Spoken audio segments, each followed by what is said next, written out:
RM সেই মানুষটিকে কখনো বলেননি যিনি তার উপর বিশ্বাস রেখেছিলেন। বিটিএস এর সাথে বিশ্বতারকা হওয়ার অনেক আগে আরএম ছিলেন কেবলই একজন তরুণ র্যাপার, যিনি একটি স্বপ্নের পেছনে ছুটছিলেন।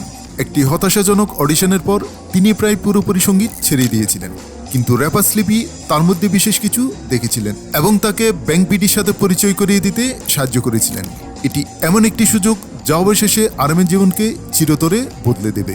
কয়েক বছর পর যখন স্লিপি বিয়ে করেন, তখন আরএম ব্যক্তিগতভাবে তার সাথে যোগাযোগ করে তার ব্যাংক অ্যাকাউন্ট নাম্বার চান এবং বিয়ের উপহার হিসেবে তাকে $7,500 উপহার দেন। ভক্তদের সবচেয়ে বেশি ছুঁয়ে গেছিল টাকার পরিমাণটা নয়, বরং এই বিষয়টি ভেবে যে যখন আর কেউ তার উপর বিশ্বাস রাখেনি, তখন যিনি রেখেছিলেন আরএম সেই মানুষটিকে কখনো ভুলেননি। তার এই কাজটি ছিল কৃতজ্ঞতা, আনুগত্য এবং আপনি যতই সফল হন না কেন, বিনয়িতাকে সুন্দর এক অনুস্মারক। কখনো কখনো যারা আমাদের ভবিষ্যৎ গঠনে সাহায্য করে, তাদের কথা আমাদের কখনো বলা উচিত নয় এবং আরএম স্পষ্টতই তাদের ভুলেননি।